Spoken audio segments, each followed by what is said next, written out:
यदा लम्बोदरं हन्ति सतां प्रत्यूह सम्भवं तदा लम्बे दयालम्बं लम्बोदरपदाम्बुजं शारदा शारदां भोजवदनां वदनाम्बुजे सर्वदा सर्वदास्माकं सन्निधिं सन्निधिं क्रिया। नमस्तस्मै भगवते नारदाय महात्मने कामक्रोधविहीनाय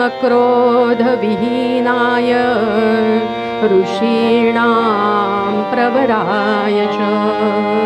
गुरुर्ब्रह्मा गुरुर्विष्णु गुरुर्देवो महेश्वरः गुरुः साक्षात् परं ब्रह्म तस्मै श्री गुरवे नमः। बोला पुंडलीकवरदे हरी विठ्ठल श्री ज्ञानदेव तुकाराम पंढरीनाथ महाराज की जय। देवर्षि नारद महाराज की जय। जय जय रघुवीर समर्थ मंगलमूर्ती मोरया।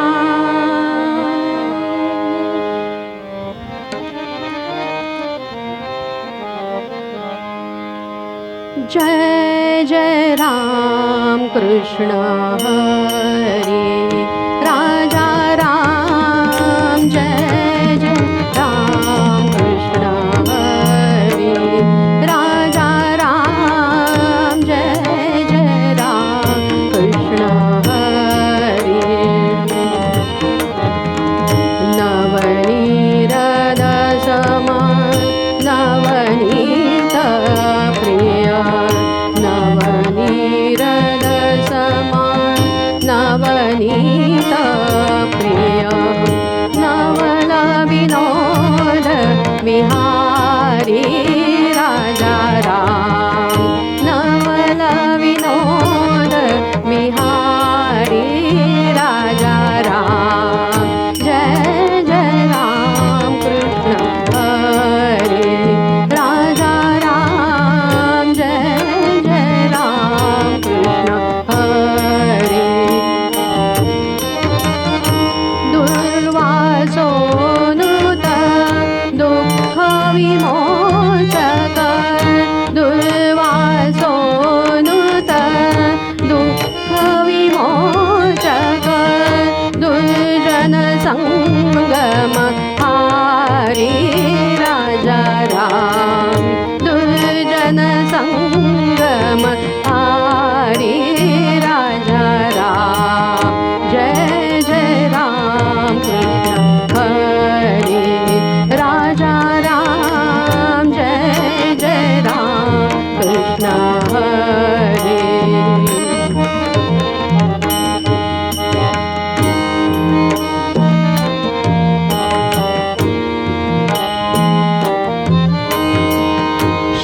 शरणागत दीना दीना शरणागत दीना चरणी नेई करुणा दृष्टी निहारी राजा राम। करुणा दृष्टी निहारी राजा राम। जय जय राम कृष्ण हरी राजा राम। जय जय राम कृष्ण हरी राजा राम। बाळकृष्ण चरणी लक्ष लागो दे बाळकृष्ण चरणी लक्ष लागो दे। कीर्तन संगे रंगात देह वाहो दे। कीर्तन संगे रंगात देह वाहो दे। बाळकृष्ण चरणी लक्ष लागो दे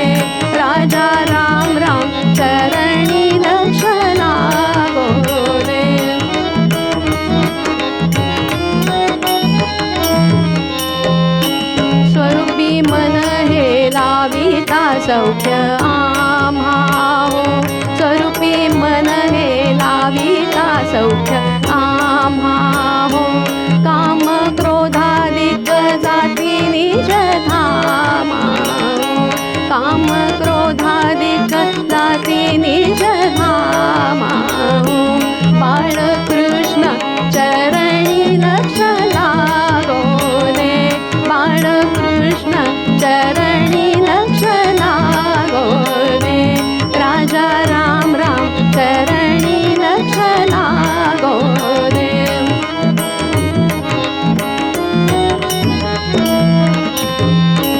सद्रूप चिन्मया नारायण रूप ध्याऊ सद्रूप चिन्मया नारायण रूप ध्याऊ तन्मय होवोनी बलवंत प्रेमे गाऊ तन्मय होवोनी बलवंत प्रेमे गाऊ बाळकृष्ण चरणी लक्ष लागो रे बाळकृष्ण चरणी लक्ष लागो रे बाळकृष्ण चरण बाळकृष्ण चरण बाळकृष्ण चरणी लक्ष राम राम राम राम सीताराम सीताराम राम राम राम सीताराम सीताराम राम राम राम राम राजा राम सीताराम राम राम राम राम राजा राम सीताराम राम राम राम राजा राम सीताराम राम राम राम राजा राम सीताराम राम राम राम राम राजा राम सीताराम राम राम राम राम राजा राम सीताराम बोला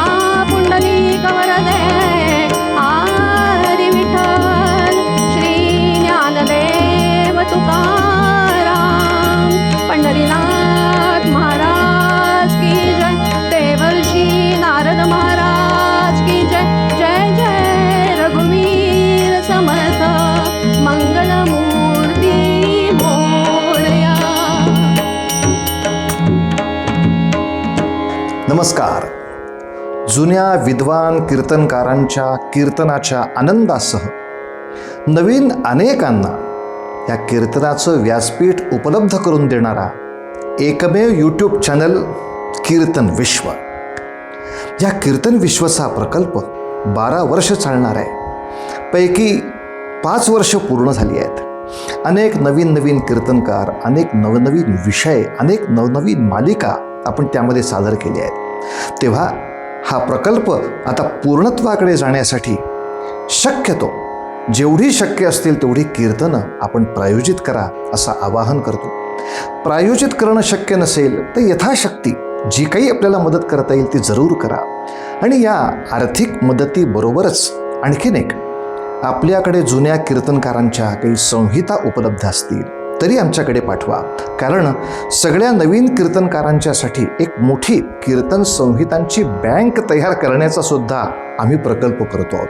आणि अनेक जुन्या जाणत्या वेगवेगळ्या पठडीतल्या कीर्तनकारांची कीर्तनं ही रेकॉर्ड व्हावीत, आर्काईव्ह व्हावं या दृष्टीनं आपला हा प्रयत्न चालू आहे. तेव्हा असे कोणी कीर्तनकार असतील तरी त्यांची सुद्धा माहिती पाठवा. कार्यालयाचे नंबर आपल्या समोर आहेत. तेव्हा या प्रकल्पासाठी शेअर करा, सबस्क्राईब करा. हा तर विषय महत्त्वाचा आहेच, पण प्रायोजित करा आणि याचबरोबर अनेकांना या प्रकल्पामध्ये जोडून कीर्तन विश्वची बळकटी वाढवत राहा, एवढीच आपल्या सगळ्यांना प्रार्थना. माय बापे केवळ काशी माय बापे केवळ काशी तेणे नव जावे तीर्थासी तेणे नव जावे तीर्थासी माय बापे केवळ काशी पुंडलिके काय के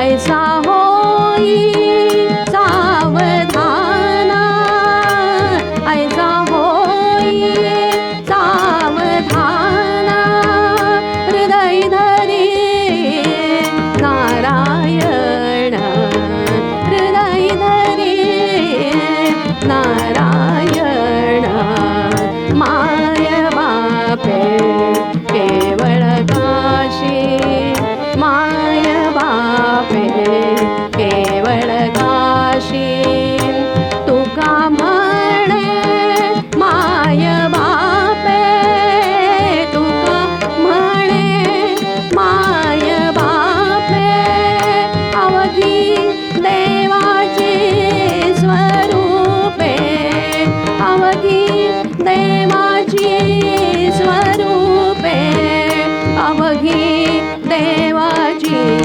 स्वरूपे, माय बापे केवळ काशी, माय बापे केवळ काशी, तेणे नव जावे तीर्थासी, तेणे नव जावे तीर्थासी, तेणे नव जावे तीर्थासी.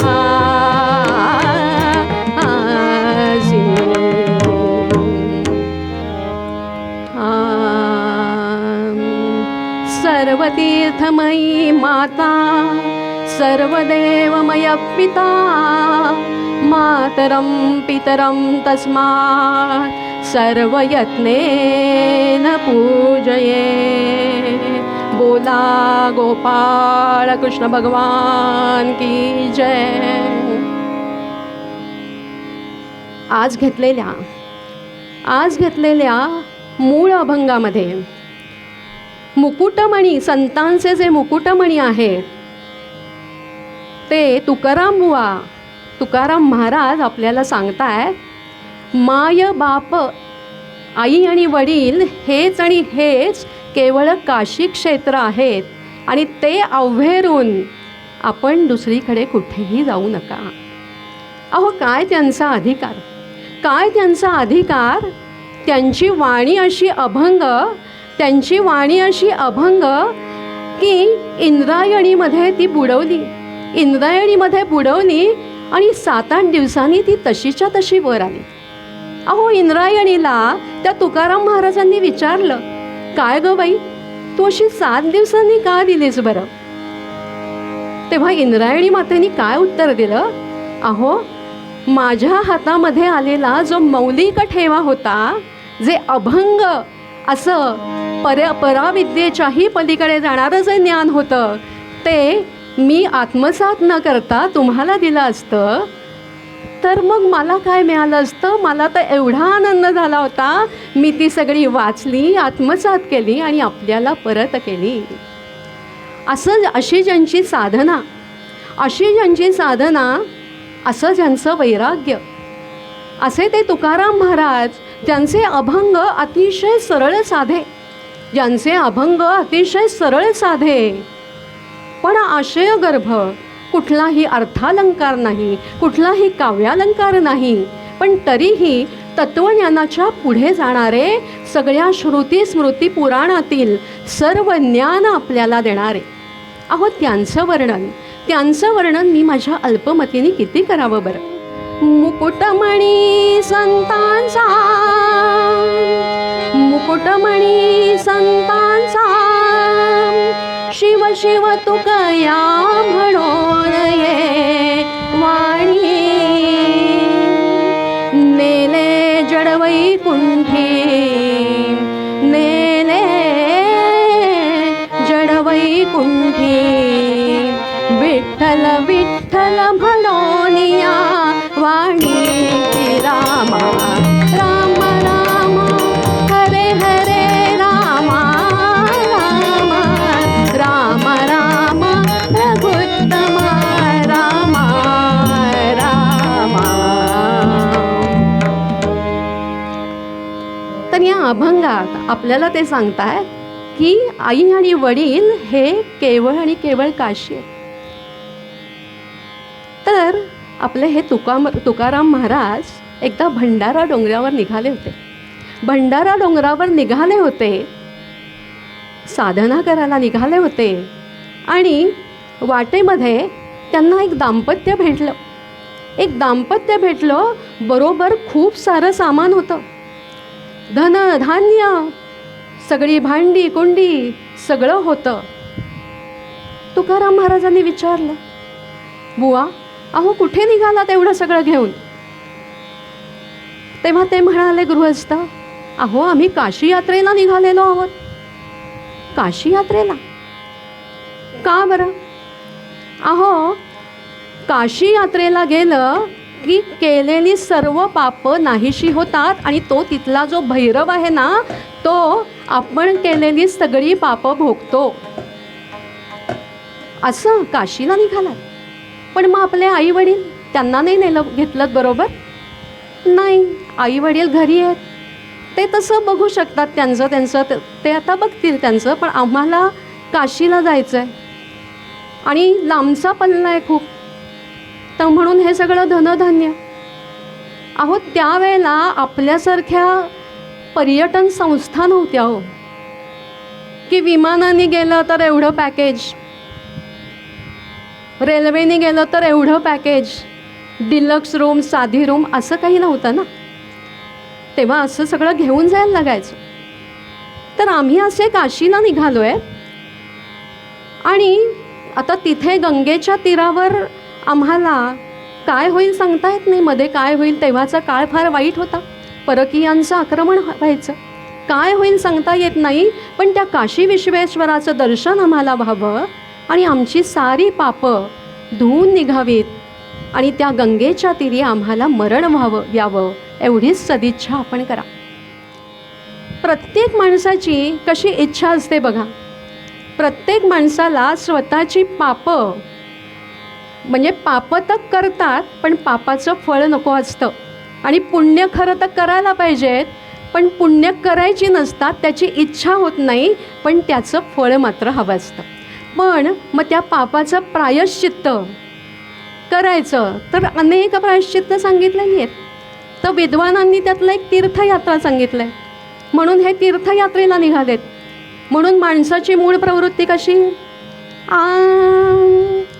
पुण्यस्य फलमिच्छन्ति पुण्यं नेच्छन्ति मानवाः न पापफलमिच्छन्ति पापं कुर्वन्ति यत्नतः.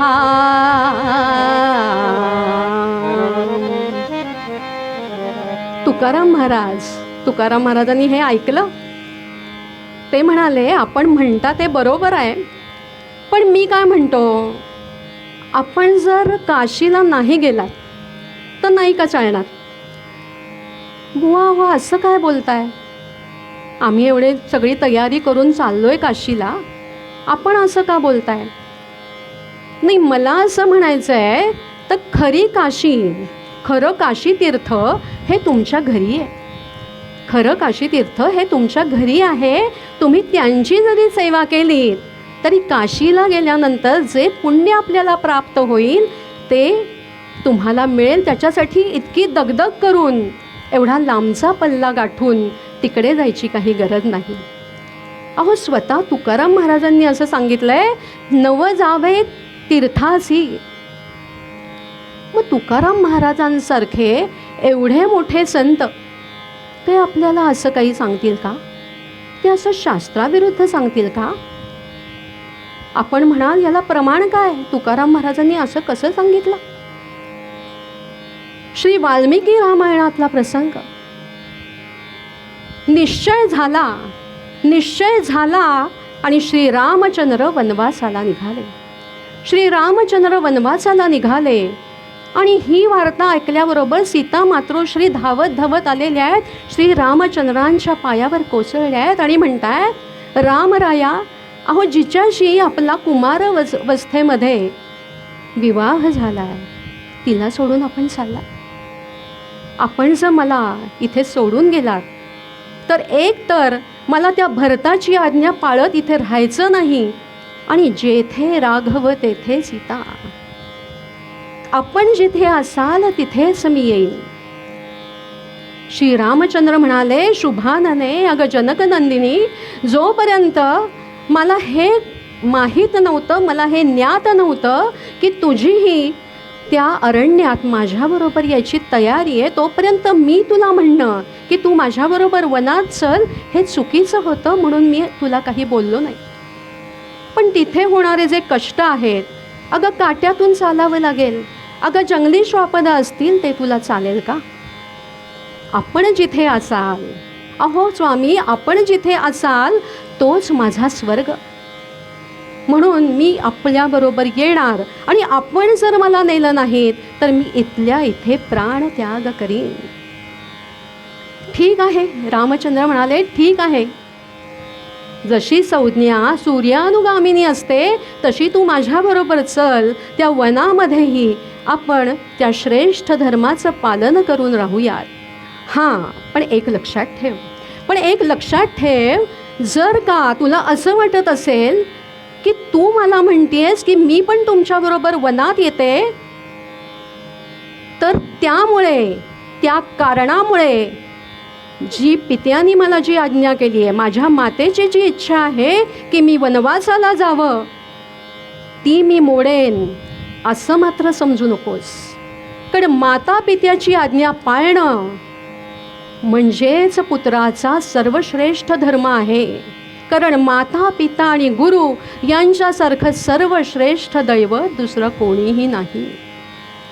आणि याच वचनाचा अनुवाद करताना आपले तुकाराम महाराज म्हणतात, माय बापे केवळ काशी, तेणे नव जावे तीर्थासी.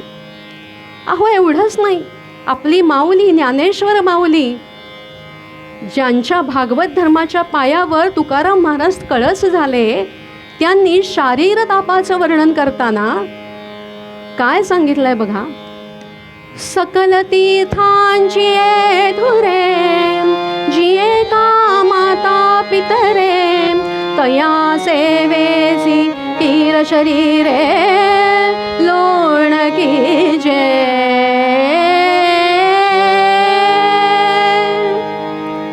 माऊली शारीर तापाचं वर्णन करताना सांगतात की माता आणि पिता हे सर्वश्रेष्ठ तीर्थ आहेत, सर्वश्रेष्ठ तीर्थक्षेत्र आहेत, आणि त्यांच्यासाठी तुमचं शरीर कितीही झिजवलं, अगदी तुमच्या शरीराची राख झाली तरीसुद्धा बेहतर, तितकं त्यांचं महात्म्य आहे, तितकं त्यांचं तुमच्या आयुष्यामध्ये महत्त्व आहे. याच ज्ञानेश्वर महाराजांचा ओवीचा अनुवाद तुकाराम महाराज आपल्या अभंगात करतात. माय बापे केवळ काशी, तेणे नव जावे तीर्थासी.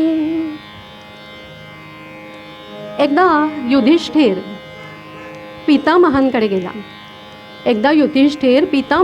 गेला आणि पितामहांना विचारतोय की पितामह, या धर्माच्या अनेक शाखा आहेत.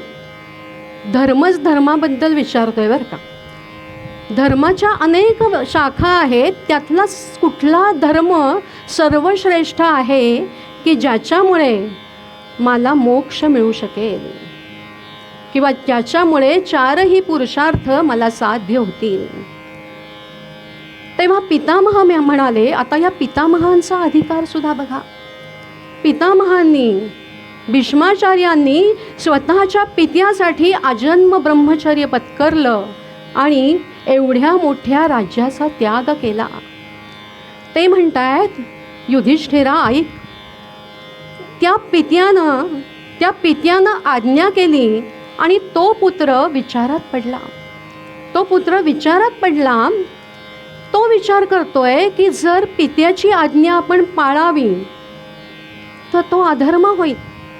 पित्याने आज्ञा केली आहे की मातेचा वध कर, पण पुत्राचा स्वधर्म आहे मातेचं रक्षण करणं, आणि पित्याची आज्ञा मोडणं हा अधर्म आहे. अहो ज्या मातेनी मला 9 मास माझ्या गर्भामध्ये वाढवलं, अनेक कळा सोसून मला जन्म दिला, माझ्यासाठी अनेक खस्ता काढल्या, माझ्या आजारपणात ती रात्र जागली, माझ्यावर सुसंस्कार व्हावेत म्हणून तिने अनेक प्रयत्न केले, आणि केवळ माझ्यासाठीच जी जगतीये अशी ती की जिला माझ्या पुढे तिच्या प्राणांची सुद्धा पर्वा नाही. आदाय मांसमखिलं स्तनवर्षमंगे, आदाय मांसमखिलं स्तनवर्षमंगे, मान्मुञ्च वागुरिकया हि कृपा प्रसादम्, अद्यापि षष्पकवलग्रहणानभिज्ञः, मद्वर्त्मचञ्चलदृश शिशवो मदीयाः. अहो, एक हरिणी तिच्या शावकांसाठी तृणपाती घेण्यासाठी गेली, अन्न शोधण्यासाठी गेली आणि तिचा पाय जाळ्यामध्ये अडकला आणि तिच्या लक्षात आलं की आता आपलं मरण जवळ आलंय.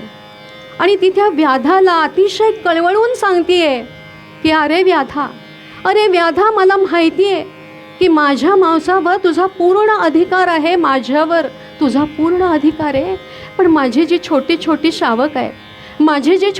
शावक आहेत तर त्यांना अजून कळत नाही रे की कसे ते गवताची पाती शोधावीत आणि कसं अन्न स्वतःचं स्वतः शोधावं आणि खावं. माझ्यावर एक कृपा कर, माझा वक्षभाग सोडून बाकी सगळं शरीर तू घेऊन जा आणि मला त्यांना एकदा तरी दूध पाजून येऊ दे. अशी ती माता, अशी आपली माता, इतक्या कळवळ्याची जाती जणू ती, आणि तिला मारायचं अशी पित्याची आज्ञा आहे. खरं तर मी पित्याकडून असं ऐकलं आहे की या जगात सर्वश्रेष्ठ कोण असेल तर ती माता, आणि तिचा वध करायचा आहे. पण मी त्या पित्याची तरी अवज्ञा कशी करू? त्याने सुद्धा स्वतःचं रक्त आटवून माझ्या पालन पोषणाची सगळी जबाबदारी उचलली आहे. माझ्यासाठी ते अनेक कष्ट करतायत आणि मला वळण लागावं, मला ज्ञान मिळावं म्हणून त्यांची धडपड चालू असते. मी त्यांचा अभेर कसा करू? आणि हा पुत्र असा विचार करतोय, आणि तेवढ्यात हा पुत्र म्हणजे परशुराम नव्हे आणि त्याचे वडील म्हणजे जमदग्नी नव्हे, पण त्याचे वडील जेव्हा त्यांचा क्रोध शांत झाला तेव्हा ते आले आणि अतिशय शोकमग्न झाले होते की अरे मी काय सांगून बसलो. पण जेव्हा ते परत आले तेव्हा त्यांच्या लक्षात आलं की आपल्या पुत्राने विवेक जागृत ठेवल्यामुळे त्याच्या मातेचा वध केलेला नाही आहे, माझ्या पत्नीचा वध केलेला नाही आहे, आणि ते होते गौतम ऋषी, आणि त्या पुत्राचं नाव होतं चिरकारी. आणि त्यामुळे त्या चिरकारीला पित्याचेही आशीर्वाद मिळाले आणि मातेचेही आशीर्वाद मिळाले. तेव्हा हे धर्मा, हे युधिष्ठिरा, माता आणि पिता हेच सर्वात श्रेष्ठ दैवत आहे. धर्माचार्य तो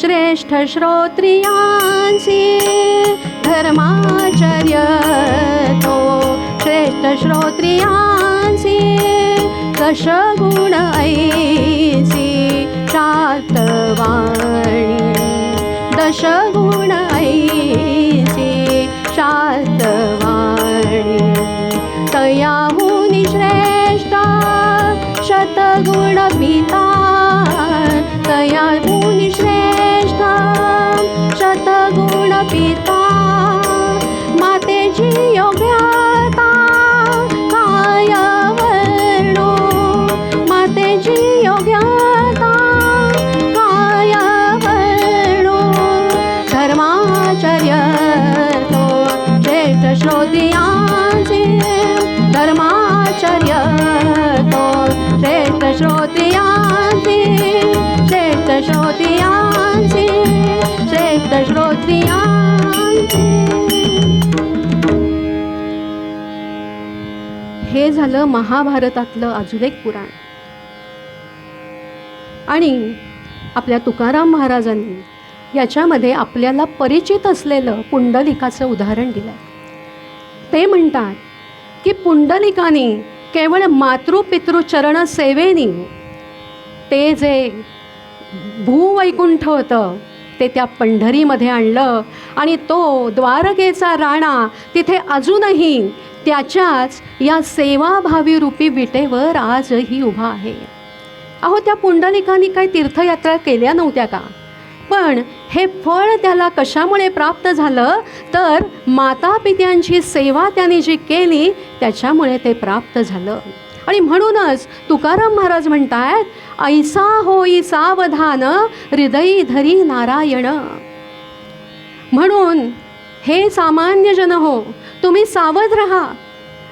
या तीर्थक्षेत्राला जा, तिकडे कुंभमेळ्याला जा, तिकडे चारधामला जा, अशी पळापळ करू नका. म्हणजे तिथे जाऊ नका असं त्यांचं म्हणणं नाही, पण त्याबरोबरच तुमच्या घरी जे तुमचे आई वडील आहेत, तुमच्या घरी जे तुमचे आई वडील आहेत त्यांच्याकडेही लक्ष द्या, त्यांची सेवा करा. अहो, आत्ताची परिस्थिती काय सांगते? आत्ताची परिस्थिती काय सांगते? ज्यांच्यामुळे इतकं वैभव प्राप्त झालं अशी ही मुलं परदेशामध्ये जातात.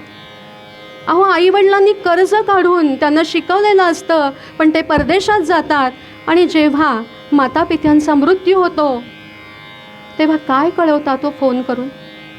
मला रजा मिळत नाही आहे, मला रजा मिळत नाही आहे, मी पैसे पाठवतो, तुम्ही अंत्यसंस्कार करून घ्या. अशी आजची परिस्थिती आहे.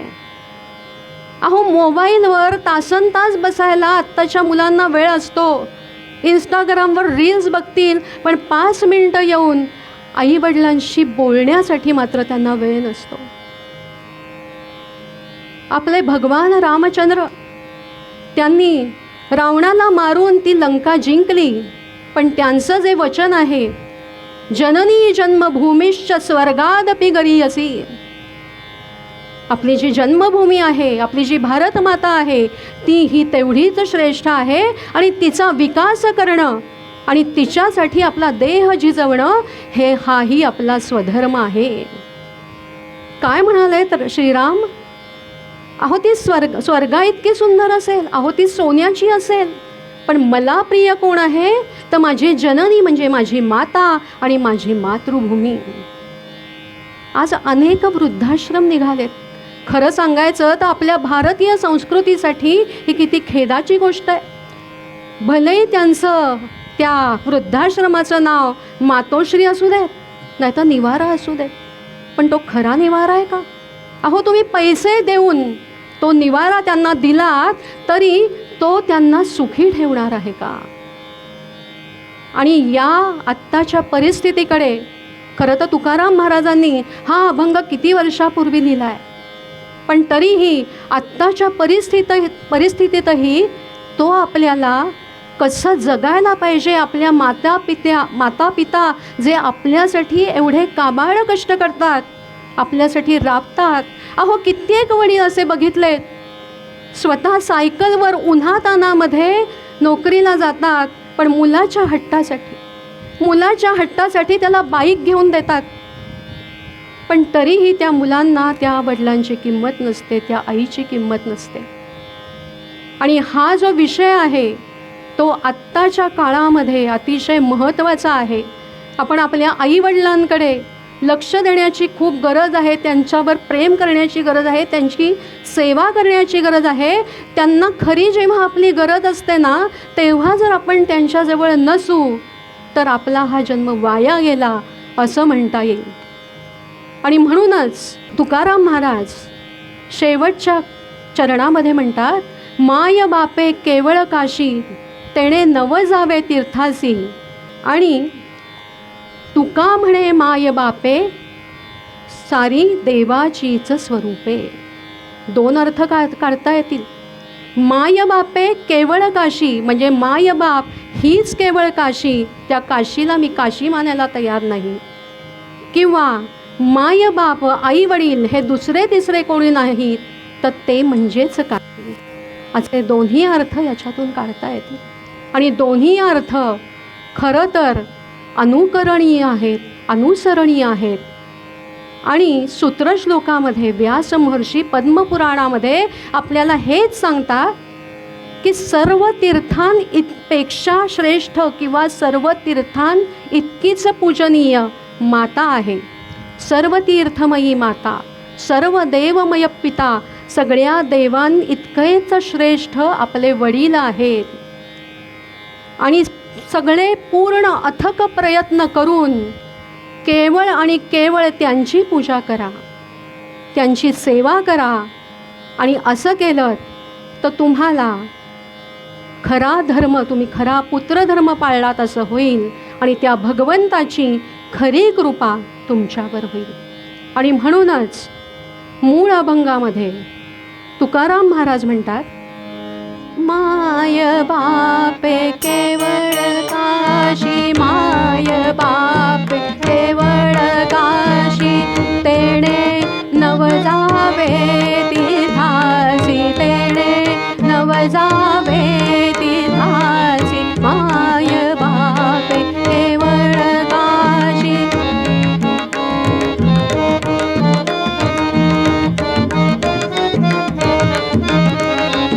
ऐसा होई सावधान, ऐसा होई सावधान, हृदयी धरी नारायण, हृदयी धरी नारायण, माय बापे केवळ काशी, माय बापे केवळ काशी. तुका म्हणे माय बापे अवघी देवाची स्वरूपे,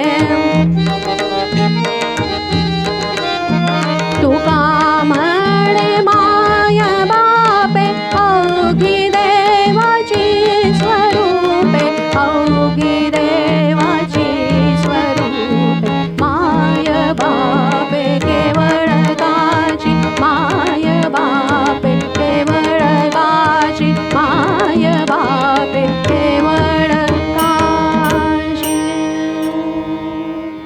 नारदीय कीर्तनाच्या प्रथेप्रमाणे आता भगवंताचं नाव घेऊयात. रघुपती राघव राजा राम, पतित पावन सीताराम, रघुपती राघव राजा राम, पतित पावन सीताराम, रघुपती राघव राजा राम, पतित पावन सीताराम, रघुपती राघव राजा राम, पतित पावन सीताराम, रघुपती राघव राजा राम, पतित पावन सीताराम.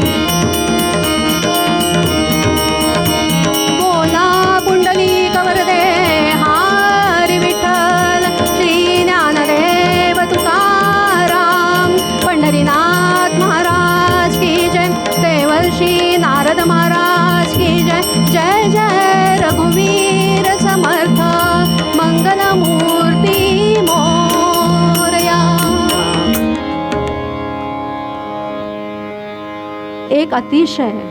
एक अतिशय निबिड घनदाट असं अरण्य, एक अतिशय घनदाट असं अरण्य की जिथे सूर्यदेवाचे किरणही धरतीचं मुख पाहू शकत नसत. आणि अशा त्या अरण्यामध्ये कोणी एक विप्र आत्मज्ञानाच्या शोधार्थ आला आणि आसन स्थिर करण्यासाठी एखादा वृक्ष दिसतोय का ते बघायला लागला. आणि एका भव्य वटवृक्षाची निवड त्यांनी केली. त्या वटवृक्षाच्या खाली त्यांनी आसन स्थिर केलं, भ्रूमध्यावर दृष्टी स्थिर केली, श्वासावर लक्ष केंद्रित केलं आणि तपाला सुरुवात झाली. त्याच्या धीर गंभीर वाणीनं सगळी श्वापद थोडीशी घाबरली. अहो कोण म्हणतं श्वापद माणसाला घाबरत नाहीत. खरं तर माणसं श्वापदाला घाबरतात हे चुकीचं आहे बरं का. श्वापद माणसाला घाबरतात ही खरी परिस्थिती आहे. आणि असं त्याचं तप सुरू झालं. आणि कोण होता हा विप्र? कपिकुलभूषण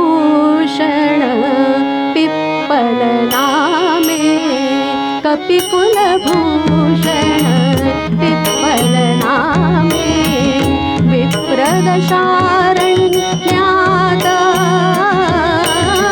सुशील सकलमीरत भारित, सुशील सकलमीरत सारित, कालतपा करण्यात,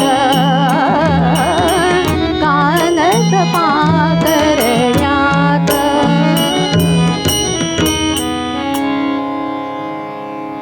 तर त्या तपस्व्याचं नाव होतं पिप्पल.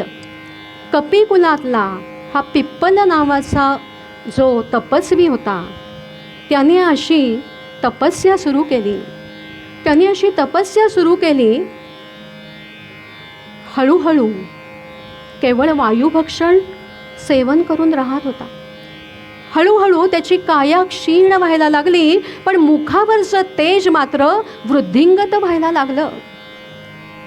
हळूहळू त्याच्या देहावर धुळीची पुटच्या पुट चढायला लागली आणि नागांनी त्याच्या देहावर वारुळ निर्माण केलं आणि सर्पांचा स्वैर असा विहार त्याच्या शरीरांवर होत होता.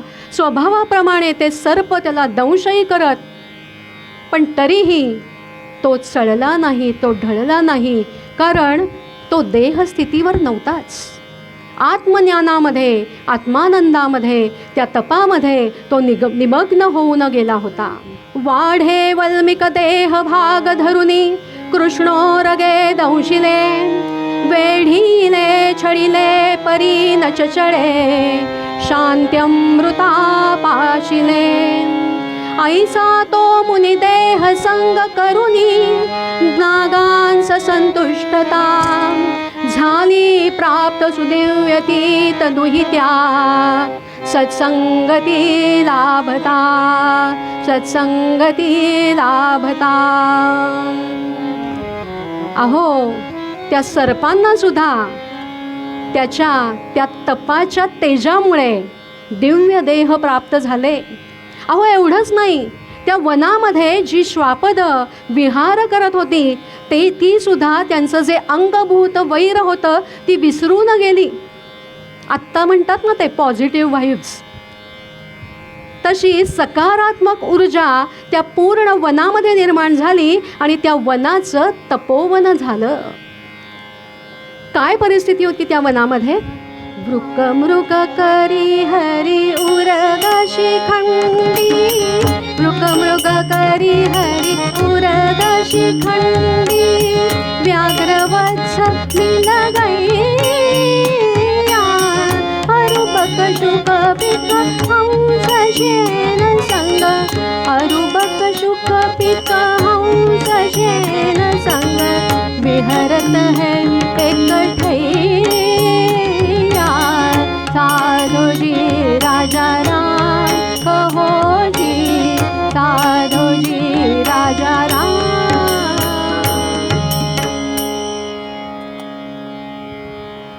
तर अशा प्रकारे त्या वनामधल्या सगळ्या श्वापदांचं वैरही नाहीसं झालं होतं आणि सगळेच जण गुण्या गोविंद्यांनी राहत होते. आणि अशा त्या तपस्व्याच्या तपाचं आकर्षण देवतांना न वाटलं तरच नवल. त्याच्या मुखावरचं जे तेज होतं ते जणू आता असं झालं होतं की जणू सूर्यच धरतीवर आलाय का काय असं वाटावं. आणि त्याच्या या अत्युग्र अशा कठोर तपामुळे सगळ्या देवता त्याच्या समोर अवतीर्ण झाल्या आणि तरीही त्या समोर आल्या आहेत हे सुद्धा त्याला कळलं नाही. शेवटी ब्रह्मदेव पुढे झाले आणि त्यांनी हळूवारपणे त्याच्या शरीरावरची जी धूळ होती, जे वल्मिक होतं ते थोडंसं झटकल्यासारखं केलं, थोडा स्पर्श केला आणि त्या दिव्य स्पर्शाने नयनकमल उघडली. समोर सगळ्या देवतांना बघितलं आणि हात जोडले गेले, करकमलं जुळली गेली. आणि ब्रह्मदेव त्याला विचारतायत, अरे विप्रा, आम्ही तुझ्या तपावर प्रसन्न आहोत, आम्ही तुझ्या तपावर प्रसन्न आहोत, तुला काय वर पाहिजे तो माग. विद्याधर पद द्यावे, भावे हे सर्व विश्व मदधीना. त्याची शब्दमौक्तिक, त्याचा हा वर त्या देवांनी, ब्रह्मदेवांनी जणू हवेतच झेलला आणि ते लगेच म्हणाले, अस्तु तथास्तु, तुला हा जो वर पाहिजे, तुला जे उपदेव पद पाहिजे ते आम्ही तुला दिलं. आता गंमत बघा बरं का, हल्लीचं कसं चाललंय, हल्ली जसं चाललंय तसंच तेव्हा होतं. मुख्य पद नको, उपदेव पद द्या. तसं ते उपदेव पद मागितलं, वर मिळाला आणि सगळ्या देवता त्याला वर देऊन परत स्वर्गगामी झाल्या. आता हा वर मिळालाय म्हटल्यानंतर पिप्पल मुनी अतिशय प्रमुदित झाले. आणि आता तप कशाला, काही कारणच नव्हतं, कारण पाहिजे तो वर मिळालेला होता. आणि निघालेत. आता उपदेव पद मिळालं म्हणजेच सगळं जे जग आहे तर त्याच्यावर माझी सत्ता आहे, तर ती सत्ता आता चालवून नको का पाहिला, ते पाहण्यासाठी ते तिथून निघालेत. आणि हा म्हणता म्हणता चोर वाटेनी त्या पिप्पल मुनींच्या मनामध्ये अहंकाराने जागा मिळवली. अहो ते पाहिलं आणि त्या सारसाचं जे मन होतं ते कळवळलं. एवढा तपस्वी मुनी, पण जिथे खरं तर दम निवास जिथे करायला पाहिजे, जिथे खरं तर दम पाहिजे, तिथे आता मदानी जागा घेतलेली आहे. हे पाहून तो सारस पक्षी ते जिथे होते तिथे आला, तिथल्या सरस वृक्षावर जाऊन बसला. आणि पिप्पल मुनींच्या लक्षात आलं की कोणीतरी अपरिचित असं आपल्या इथे जवळ येऊन बसलेलं आहे. आणि त्यांना काय ऐकू आलं, तो सरस पक्षी बोलत होता. काय म्हणत होता, मुने गर्व हा वाहणे योग्य नाही, मुने गर्व हा वाहणे योग्य नाही, तुला सर्व वशात्मकी बुद्धी नाही, पराचीनना जाणता ये जराही, पराचीनना जाणता ये जराही, तपाने तुला केवळा ये जराही. मुने, मुने हा गर्व वाहू नकोस, मुने तुला अहंकार झालाय. अहो त्या पिप्पल मुनींनी हे शब्द ऐकले आणि क्रोधाविष्ट झालेले आहेत. म्हणालेत, कोण आहे तो माझ्या समोर येऊन असं बोलणारा, तू कोण आहेस, मी विद्याधर आहे, तुला माहीत नाही का, आणि माझ्या पुढे येऊन बोलायची तुझी हिम्मत नाही का, माझ्या मागून कशाला बोलतोस, पुढे ये. त्यांची ही वचनं ऐकून, क्रोधाविष्ट वचनं ऐकून तो सारस पक्षी पंख फडफडवत समोर येऊन उभा राहिला. आणि पिप्पल मुनी अतिशय रागाने त्याला विचारतायत, अरे तू हे काय बोलतोयस, मी एवढं तप केलंय, हे सगळं ते जग आहे ना ते माझ्या अधीन आहे, मी उपदेव पद मिळवलंय.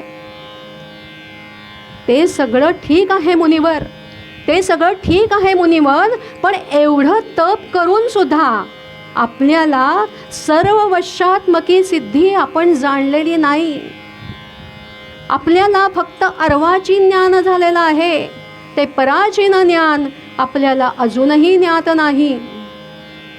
पण हे सांगणारा तू कोण, मी द्विज आहे, तुला माहिती आहे ना. सारस म्हणतोय, मुनी मग आपल्याला काय वाटलं, अहो मी पण द्विजच, पण आपल्या मनामध्ये जी अहंकाराने जागा घेतली आहे त्यांनी माझं मन कळवळलं आणि मी आपल्याला सांगायला आलो.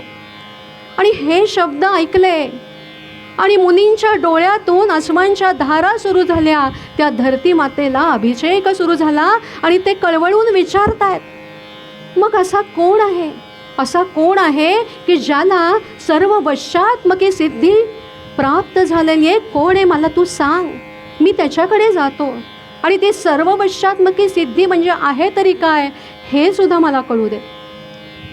मुनी, माझ्यावर विश्वास ठेवा. तुम्हाला जर खरंच जाणून घ्यायचं आहे ना, तर आपण कुंडलाश्रमाची वाट धरा. आणि सारस पक्षाने त्यांना हे सांगितलं आणि तो आकाशामध्ये विहार करायला निघून गेला. आणि हे ऐकल्यानंतर मात्र पिप्पल मुनी अतिशय अस्वस्थ झालेले आहेत आणि लगेच त्या कुंडलाश्रमाचा रस्ता ते त्यांनी धरलेला आहे आणि मजल दर मजल करत त्या कुंडलाश्रमामध्ये पोचलेत.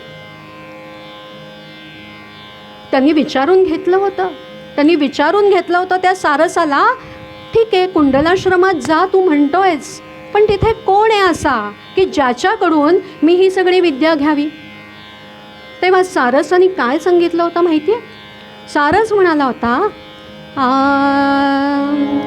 बाल्यकाली त्या ज्ञान दाहले, बाल्यकाली त्या ज्ञान दाहले, ते जसे तुला यावई भले, नचन को करू गर्व व्यर्थ हा, नचन को करू गर्व व्यर्थ हा, शरण जाऊनी साध स्वार्थ हा, शरण जाऊनी साध स्वार्थ हा.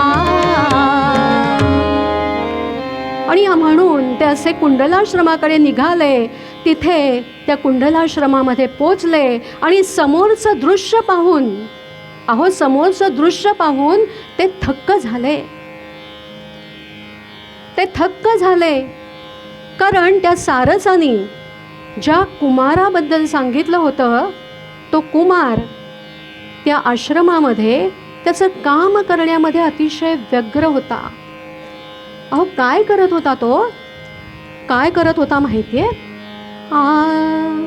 पाद संवाहन करीत सूत होता, पाद संवाहन करीत सूत होता, पाहुनिया जाहला थक्क होता, पाहुनिया जाहला थक्क होता, म्हणे तिथे तप धर्मनाचरी तो, म्हणे तिथे तप धर्मनाचरी तो, सर्व वशात्मकी वश कशी करी तो, सर्व वशात्मक वश कशी करी तो. अरे मी पत्ता तर नाही चुकलो?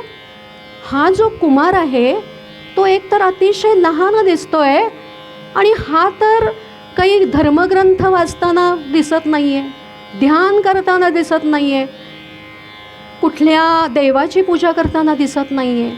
मी रस्ता तर चुकलो नाही?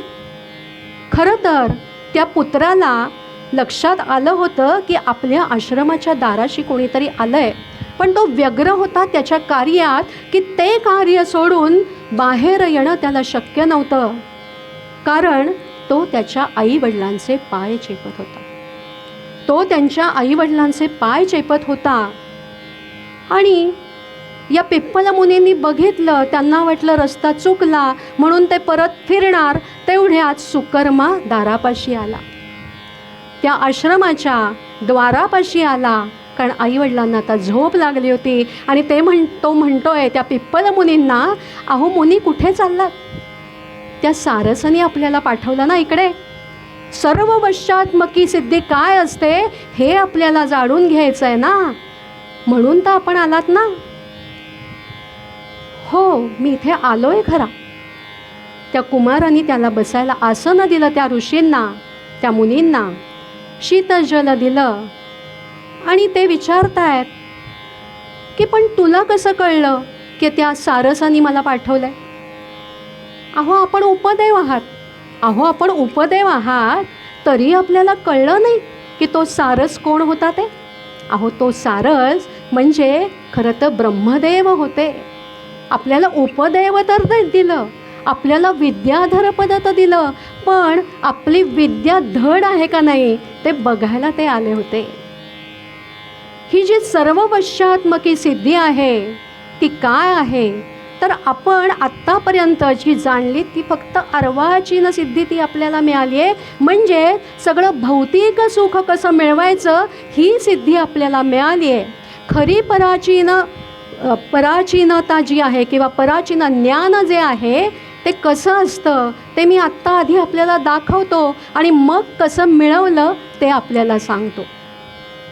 आणि त्या पुत्राने सर्व देवतांना आवाहन केलं आणि त्यांनी आवाहन केल्याबरोबर सर्व देवता त्या आश्रमाच्या द्वारापाशी प्रकट झाल्या. पिप्पल मुनी थक्क झाले आणि सुकर्मा त्याचं नाव, त्या पुत्राचं नाव होतं सुकर्मा. सुकर्मा त्यांना म्हणतोय, आता आपली खात्री पटली ना की सर्व वश्यात्मकी सिद्धी म्हणजे काय आहे ते. ठीक आहे, हे देवांनो, हे देवतांनो, मला यांना फक्त एवढंच सांगायचं होतं, आपण आता गेलात तरी चालेल. पण देवता म्हणाल्या, अरे सुकर्म्या, तू आम्हाला बोलवलंस पण आम्ही असं नाही जाऊ शकणार. तुला काहीतरी वर दिल्याशिवाय आम्हाला इथून जाता येणार नाही. तेव्हा तुला काय पाहिजे ते माग. आता पिप्पल मुनींना भीती वाटायला लागली, काय की हा सुद्धा उपदेवपद मागतोय का काय. कारण अजून एक उपदेवपद मिळालं तर खाती अजून छोटी छोटी मिळतात ना, अधिकार अजून लहान लहान होत जातो. पण सुकर्म्यानी काय मागितलं, सुकर्म्यानी त्यांना असा वर मागितला की हे देवतांनो, आपल्याला जर द्यायचंच असेल तर माझ्या मनामध्ये माझ्या आईवडिलांसाठी उत्कट भक्ती सदैव राहो आणि त्यांना विष्णुपदाची, विष्णू लोकाची प्राप्ती होवो. केवळ आणि केवळ हाच वर मला द्या. सगळ्यांनी तथास्तु म्हणलंय. देवतांनी त्या स्वर्गगामी झालेल्या आहेत आणि आता मात्र पिप्पल मुनी अतिशय थक्क झालेले आहेत. स्वतःचा मोह पूर्णपणे बाजूला ठेवून स्वतःसाठी काहीही न मागता केवळ आईवडिलांसाठी सर्व काही मागणारा, आईवडिलांसाठी जीवन वेचलेला तो कुमार, हे काय आहे. ते थक्क झालेत आणि ते विचारतात, सुकर्म्या, अरे मला सांग की ही जी सगळी सर्व वश्यात्मकी सिद्धी आहे ती तुला कशी प्राप्त झाली. तर कुणाचं दान केलं, तू कुणाचं तप केलं, कुणाची पूजा केलीस, तू नक्की काय केलंस आणि कुठल्या तीर्थाला गेलास. सुकर्मा म्हणतोय, मी कधीही कुणालाही काहीही दान केलं नाही, म्हणून जग मला नादान समजतंय. मी कुणाचंही ध्यान केलं नाही आणि म्हणून जग मला ध्यान समजतं. पण एका तीर्थावर मात्र मी सदैव निवास करून राहिलो. आणि पिप्पल मुनी विचारतायत, कुठलं ते तीर्थ मला सांग, मी लगेच तिकडे जातो. तेव्हा सुकर्मा म्हणाला, अहो, मातृपितृ पंकज हे आणि हेच केवळ माझं तीर्थ.